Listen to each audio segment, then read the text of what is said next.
Salut à tous, c'est Vincent, vous êtes sur Vincent Quête, c'est la série de l'été, je vous parle de la Révolution française. Aujourd'hui, zoom sur le roi Louis XVI, sa fuite, son arrestation à Varennes et son exécution. Et n'oubliez pas, toutes les vidéos de cette série sont disponibles dans une même playlist, rendez-vous dans la description. Louis XVI est le dernier roi de l'Ancien Régime. Il est le petit-fils de Louis XV et devient roi à 19 ans en 1774. Il est couronné l'année suivante dans la cathédrale de Reims. Et il s'est marié en 1770 avec Marie-Antoinette d'Autriche. Il avait 15 ans, elle en avait 14. Voilà pour les âges et la présentation de ce couple royal.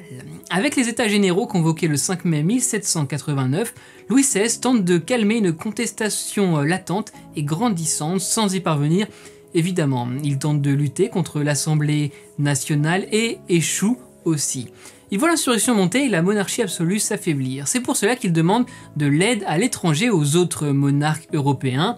Ce sont par exemple des régiments étrangers pressés à Paris vers les Tuileries qui ont fait éclater la situation dans la capitale en juillet avec la prise de la Bastille, j'en ai déjà parlé. Avec l'avènement de l'Assemblée nationale et d'une constitution, une partie de la noblesse fuit et s'exile dans ses royaumes encore acquis à Louis XVI. Le 21 juin 1791, le roi, sa femme et toute la famille tentent eux aussi de fuir, mais le roi est reconnu et arrêté le lendemain, le 22 juin, à Varennes, ville désormais connue pour cela.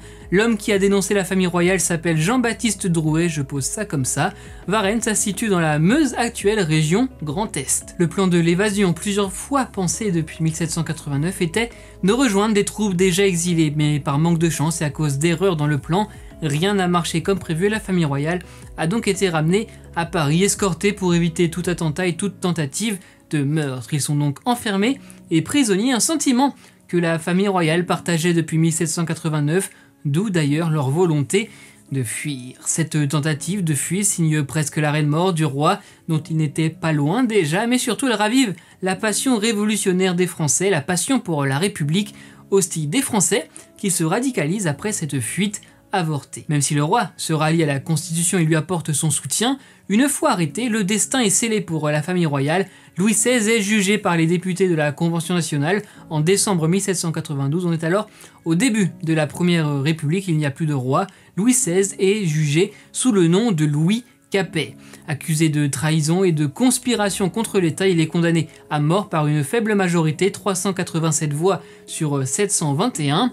Le 21 janvier 1793 à 10h22, le roi Louis XVI est guillotiné à l'âge de 38 ans à Paris sur la place de la Révolution, actuelle place de la Concorde. Sa femme Marie-Antoinette est guillotinée 10 mois plus tard, à 37 ans, le 16 octobre 1793, elle aussi condamnée pour haute trahison. Ils sont aujourd'hui inhumés à la basilique Saint-Denis. C'est donc sur cela que se termine cette vidéo. Merci d'avoir été au rendez-vous, on se retrouve très vite, je l'espère, la suite de cette série consacré à la Révolution française, c'est tout l'été sur Vincent Quête et dans la playlist, rendez-vous dans la description. L'actu et les infos, c'est sur les réseaux sociaux. Bon été à tous, n'oubliez pas, soyez heureux, restez curieux.